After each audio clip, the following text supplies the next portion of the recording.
अस्सलाम वालेकुम दोस्तों, आज की इस वीडियो में मैं आपको बताने वाला हूं कि क्या आपको S9 या फिर S9 प्लस ख़रीदना चाहिए, या फिर अगर आप पहले से ही S8 या फिर S8 प्लस इस्तेमाल कर रहे हैं तो क्या आपको S9 या फिर S9 प्लस के ऊपर अपग्रेड करना चाहिए या फिर नहीं करना चाहिए। तो दोस्तों, उससे पहले मैं आपको एक चीज़ बताना चाहूँगा कि हमारे चैनल के ऊपर जो हमारी फैमिली है चैनल की, वो 10,000 से बढ़ चुकी है। तो इस सब के लिए मैं आप सब लोगों का दिल से शुक्रिया अदा करना चाहता हूँ कि आप लोगों ने मुझे इतना सपोर्ट किया कि आज हम 10,000 के ऊपर पहुँच चुके हैं। और इंशाल्लाह बहुत जल्द हम जो है ना, ये जो 10,000 का हिस्सा है हम इसे 1 लाख तक पहुंचा देंगे। और आप लोगों का मैं ख़ास तौर पर उन लोगों का जिन्होंने मेरी वीडियो को, जो कि इतनी बेहतरीन नहीं होती, ना इतनी क्वालिटी बेहतरीन होती है, लेकिन फिर भी वो फेसबुक के ऊपर या फिर अपने सोशल अकाउंट्स के ऊपर शेयर करते हैं, उनका भी मैं शुक्रगुज़ार हूँ कि उन्होंने मुझे इतना ज़्यादा सपोर्ट किया। और आज से मैं आपके लिए एक रिक्वेस्ट भी करूँगा, वो ये है कि आइंदा आपने जो भी चीज़ दराज से बैक करनी हो, पहले तो मैं आपको मशवरा नहीं दूँगा कि आप जो है ना कोई चीज़ ऑनलाइन बैक करें, यानी कि आपको रेट जो है ना ऑनलाइन ज़्यादा देने पड़ते हैं बनस्बत आप अगर ऑफ़लाइन मार्केट में खुद जाके बैक करते हैं। लेकिन फिर भी अगर आप कोई चीज़ ऑनलाइन बैक करते हैं दराज के ऊपर, तो उसका जो लिंक है वो मुझसे ले लीजिए। वो मैं एफिलिएट मार्केटिंग करता हूँ, यानी कि आपको लिंक जो दूंगा उससे जो कमीशन है वो थोड़ा बहुत मुझे मिलेगा, और वो कमीशन मैं इस चैनल के ऊपर लगाऊंगा तो इस चैनल का फ़ायदा होगा।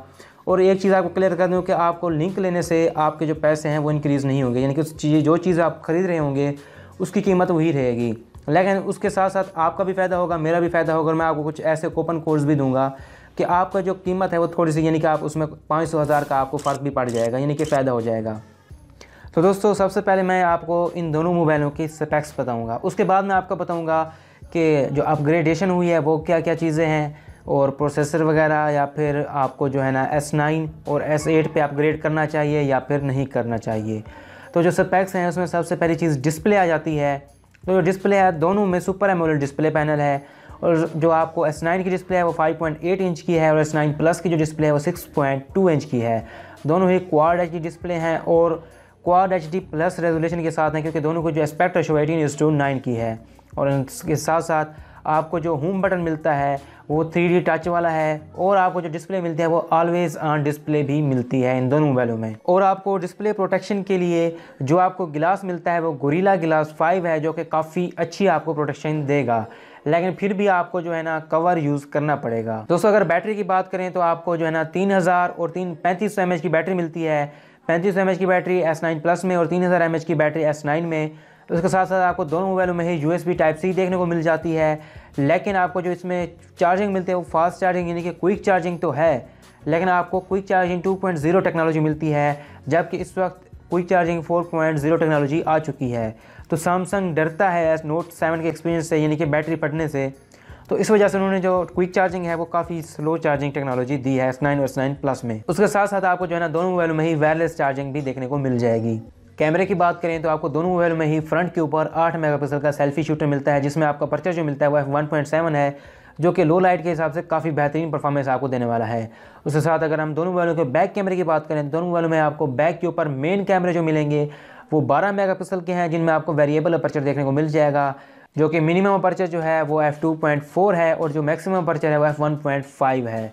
अपर्चर के हवाले से मैं आपको मुकम्मल डिटेल आगे बताता हूँ ये, लेकिन मैं आपको एक चीज़ क्लियर कर दूँ, दोनों मोबाइल में आपको 12 मेगापिक्सल के कैमरे तो मिलते ही हैं, लेकिन जो S9 प्लस है उसमें आपको बैक के ऊपर डबल 12 मेगापिक्सल के कैमरे मिलते हैं, और जो दूसरा कैमरा है वो आपको 2x ऑप्टिकल जूम देगा, और आपकी जो तस्वीर है उसमें आपको डिटेल थोड़ी सी बेहतर देगा। उसके साथ साथ आपको कैमरे में दोनों, यानी कि मोबाइल S9 और S9 प्लस में आपको OIS यानी कि ऑप्टिकल इमेज स्टेबलाइजेशन मिल जाती है, जिसमें अगर आप वीडियो या फिर इमेज बनाते हैं, भले आप चलते हुए बना लेंगे, तब भी आपको इमेज जो है ना इतनी ज़्यादा शेक नहीं होगी। अब हम बात करेंगे परफॉर्मेंस की। तो परफॉर्मेंस के हवाले से आपको ये चीज़ बता दूँ कि दोनों जो सेट हैं S9 और S9 प्लस, दोनों में ही सेम प्रोसेसर है, स्नैपड्रैगन का 845 है, और एंड्रीनो 630 GPU है। ये जो स्नैपड्रैगन का वेरिएंट है ये सिर्फ चाइना और USA में लॉन्च हुआ है, जो पाकिस्तान में लॉन्च हुआ है वो एक्सीनोस का 9810 प्रोसेसर है। उसके साथ साथ जो आपको GPU मिलता है वो मालिका G72 है।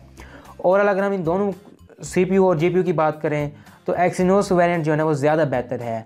उसके साथ साथ आपको जो है ना दोनों मोबाइलों में ही 64 GB स्टोरेज जो है ना पाकिस्तान में ऑफिशियली लॉन्च हुई है। उसके साथ आपको S9 प्लस में 6 GB की रैम और S9 में 4 GB की रैम देखने को मिलेगी, और दोनों मोबाइल में आपको Android Oreo out of the box मिलेगा। दोस्तों, ये तो होगी स्पेक्स। अब मैं आपको बताने वाला हूँ कि S8 S8 प्लस और S9 और S9 प्लस में क्या चेंजिंग हुई है, यानी कि मेन चेंजिंग क्या है और इसमें आपको अपग्रेड करना चाहिए या नहीं करना चाहिए, या फिर अगर आपको S9 या फिर S9 प्लस बाय करना चाहिए या फिर नहीं करना चाहिए।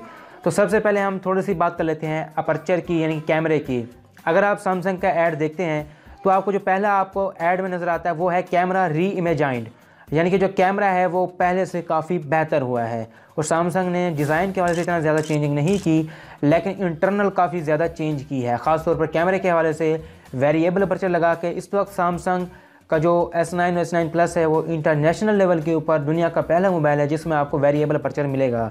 इससे पहले सैमसंग के एक मोबाइल था जो कि सिर्फ चाइना में लॉन्च हुआ था जिसमें वेरिएबल अपर्चर था, लेकिन अब सैमसंग का ये वैद मोबाइल है जो कि इंटरनेशनल लेवल पे आपको वेरिएबल अपर्चर देता है। और वेरिएबल अपर्चर का आपको मैं समझा दूं कि ये बिल्कुल इंसानी आँख की तरह काम करता है, यानी कि जितनी ज़्यादा लाइट होगी आपको उतना कम अपर्चर रखना पड़ेगा, और जितनी ज़्यादा अंधेरा होगा उतना आपको जो अपर्चर है वो बड़ा रखना पड़ेगा, क्योंकि बड़ा अपर्चर लाइट ज़्यादा जज्ब करता है और जो छोटा अपर्चर होता है वो लाइट कम जज्ब करता है।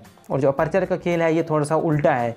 f2.4 है वो जो अपर्चर है वो छोटा है, और f1.5 जो अपर्चर है वो अपर्चर बड़ा है, यानी कि अंधेरे में f1.5 काम आएगा और आउटडोर में आपको f2.4 काम आएगा। तो कैमरे के हवाले से आपको काफ़ी ज़्यादा चेंजिंग मिलती है। और S9 प्लस जो है उसमें आपको डबल कैमरा मिलता है जो कि पहले किसी भी सैमसंग के S9 सीरीज़ में या S8 सीरीज़ में नहीं दिया गया, यानी कि S सीरीज़ में पहले डबल कैमरा नहीं था। ये S9 प्लस पहला मोबाइल है S सीरीज़ का जिसमें आपको डबल कैमरा मिलता है।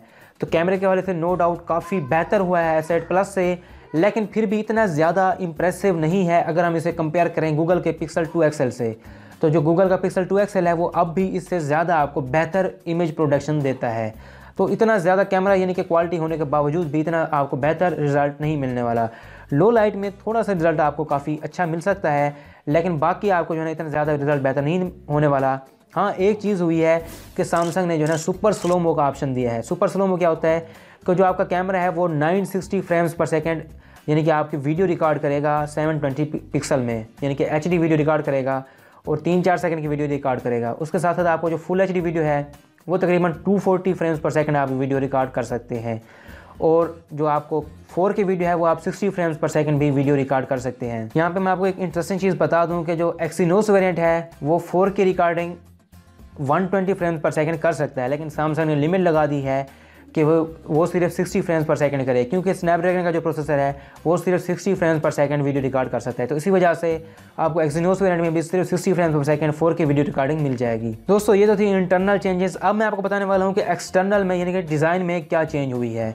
डिज़ाइन में 2 मेजर तब्दीलियाँ आई हैं। पहली चीज़ तो ये है कि जो फिंगरप्रिंट सेंसर आपको कैमरे के साथ यानी कि साइड पर मिलता था, अब वही फिंगरप्रिंट सेंसर आपको कैमरे के नीचे मिलेगा, और अब थोड़ी सी प्लेसमेंट जो है ना वो काफ़ी अच्छी हो गई है और बेहतर हुई है, लेकिन इतनी ज़्यादा भी बेहतर नहीं हुई क्योंकि बिल्कुल कैमरे के साथ अटैच हुआ पड़ा है, लेकिन फिर भी पहले से काफ़ी बेहतर हो चुकी है। उसके साथ जो आपको दूसरी चेंज मिलती है वो ये है कि पहले इसमें आपको सिर्फ एक स्पीकर मिलता था, लेकिन अब आपको जो है ना स्टीरियो स्पीकर देखने को मिल जाएगा, यानी कि आप म्यूज़िक का लुत्फ़ उठा सकेंगे। बाकी प्राइस की बात करें तो प्राइस के हवाले से काफ़ी ज़्यादा महंगा मोबाइल बिका है, क्योंकि S9 की बात करूँ तो S9 आपको इंटरनेशनल मार्केट में $720 में मिलता है, लेकिन पाकिस्तान में ये मोबाइल 25,000 महंगा बिक रहा है, और ये मोबाइल है 1,04,000 का। उसके साथ साथ S9 जो प्लस है उसकी कीमत $800 है, लेकिन पाकिस्तान में वो मोबाइल 1,14,000 का है, वो भी आपको 20,000 महंगा मिलने वाला है।